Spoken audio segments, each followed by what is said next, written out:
देखो अब हमारा नेक्स्ट टॉपिक है, बहुत इंपॉर्टेंट टॉपिक है ये, वर्ग तथा वर्गमूल। ठीक है, रह गया था ये उधर, मैं आप करा दे रहा हूँ। ठीक है, वर्ग क्या होता है? जब दो पावर होती है किसी संख्या पे तो उसे वर्ग कहते हैं। ठीक है, जैसे 2 की पावर 2 लिखी है हमने यहाँ पर, तो ये लिखा है 2 का वर्ग, है ना। तो कैसे करते हैं सॉल्व? जितनी पावर होती है ये तो आपको पहले ही पता है, उतनी बार आधार लिख दिया जाता है। ठीक है, तो 2 दूनी 4 हो गया। ऐसे यहाँ 3 गुणा 3 कितने हो गए? 9। अब तुम्हें एक होमवर्क है यहाँ पर, 1 से लेकर और 30 तक के वर्ग याद कर लो। ठीक है, जैसे फॉर एग्जांपल 1 का वर्ग क्या हुआ? 1, ऐसे डायरेक्ट याद हो। 2 का वर्ग 4, 3 का वर्ग 9, 4 का वर्ग 16। ऐसी तुमसे बड़ी संख्या का किसी ने पूछ लिया 15 का वर्ग 225, ऐसी 16 का पूछ लिया 256। ठीक है, इसी तरीके से तुमसे पूछ लिया उसने 11 का, तो 121 बता दिया डायरेक्ट तुमने। उसने पूछ लिया 25 का बताओ, तो तुमने फटाक से बता दिया 625। उसने तुमसे मान लो पूछ लिया 27 का 729, फास्ट बता दिया। 30 का 900। तो इस तरीके से आप 1 से 30 तक के वर्ग अपनी कॉपी में निकाल के लिख लेना। तो वर्ग निकालने का तरीका समझ में आ गया होगा। जिसका वर्ग निकालते हैं उसी संख्या को 2 बार आपस में गुणा कर लेते हैं। ठीक है, तो ये होमवर्क है तुम्हें। अब देखो, जैसे -4 पर 2 पावर लिखी, तो इसका मतलब भी यही है, आपको -4 2 बार लिखना है। भैया समझ लेना अच्छे से, 4 गुणा 2 मत लिख देना। जो आधार होता है, आधार, इसको 2 बार लिखा जाता है। जितनी पावर होती है उतनी बार आधार को गुणा में लिखा जाता है। तो 4 चौक 16। अब मैं तुम्हें बहुत बार समझाई ये बात कि तुम बड़े क्लास में आ गए हो। अब हम नंबरों की गुणा करने के बाद, उनके चिन्हों की गुणा करना अनिवार्य है। तो माइनस माइनस प्लस, इसलिए प्लस के 16 में। तो इससे क्या पता चला? माइनस की संख्या का भी वर्ग प्लस में आता है। आ गया? ऐसे ही इसका दिमाग से बताओ जरा। -5 गुणा -5, 5 पंजे 25 और माइनस माइनस प्लस। ठीक है ना। अब देखो, वर्ग हो गया ये। अब वर्गमूल देखो क्या होता है। ये 49 कितने का वर्ग रहा होगा? 7 का तो वर्ग रहा होगा। 7 का स्क्वायर करके 49 आया होगा। तो अब वर्गमूल निकालना सिखा रहा हूँ। तो इसका वर्गमूल 7 है, हमें ऐसे ही पता चल रहा है, लेकिन निकालते कैसे हैं वो समझ लो। तो वर्गमूल की 2 विधियाँ हैं, एक भाग विधि है, एक गुणनखंड विधि है।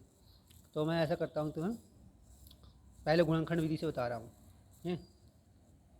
49 है, 49 के गुणनखंड करो।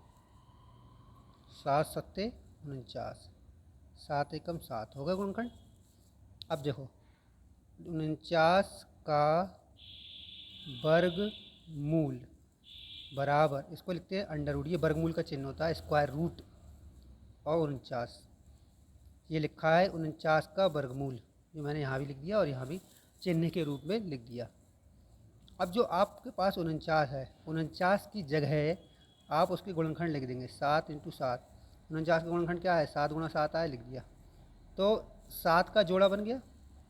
तो जब जोड़ा बन जाता है, जोड़े में से बाहर आ जाता है, एक बाहर आता है। जोड़ा बना, जोड़े में से एक बाहर निकालेंगे। अब अंडर रूट के नीचे क्या बचा? कुछ नहीं बचा। ठीक है, जोड़े में से एक बाहर आ जाता है, अंडर रूट के नीचे कुछ नहीं बचा, इसलिए अंडर रूट मत लगाओ। आंसर 7 ही हो गया। सही है। 121 का देखो, 121 का गुणनखंड कर लो। 11 से कटता है, 11 एकम 11। हमने 11 से 12 काटा, 11 एकम 11, एक बचा वो इसे देती है। ये सब पहले ही पढ़ा चुके हैं सब चीज़ें। 11 एकम 11, फिर 11 एकम 11। तो 121 का वर्गमूल अंडर रूट 121 बराबर, 121 की जगह क्या लिखो? 11 गुणा 11। 2 बार 11 आया, जोड़ा बन गया 11 का, तो 11 बाहर आ गया। अंडर रूट के नीचे कुछ नहीं बचा, इसलिए अंडर रूट लगाने की यहाँ ज़रूरत नहीं है। तो 121 का वर्गमूल 11 हो गया। ठीक है, और देखो 289, इसके भी हमने फैक्टर कर लिए, ये हमें पता है। सॉरी, 17 से कटेगा, 17 एकम 17। ठीक है, कितने बचे? 11। 17 से 28 काटे, 17 एकम 17, तो 17 घट गए इसमें, 11 बचे, तो 11 इसके आगे लग गए, तो कितने हो गए? 119 हो गए। तो 17 ने 17 सत्ते 119 होते हैं, 17 एकम 17। तो हम 289 का वर्गमूल ऐसे लिखा। फिर 289 की जगह 17 गुणा 17 लिख दिए। अब इसका जोड़ा बन गया, जोड़े में से 17 बाहर आ गए, अंडर रूट में कुछ नहीं बचा, इसलिए अंडर रूट लिखने की ज़रूरत नहीं है। अब आगे देखो, 576 का है। इसके फैक्टर कर दो 576 के, 5 7 6, 2 से कट जाए क्योंकि यहाँ जोड़े वाली संख्या है। अगर लास्ट में यहाँ इकाई के स्थान पे जोड़े वाली संख्या होती है तो वो 2 से कट जाता है। देखो 2 से 5 काटेंगे, 2 दूनी 4, 4 कट गए, 1 बचा, 1 इसे दे दिया।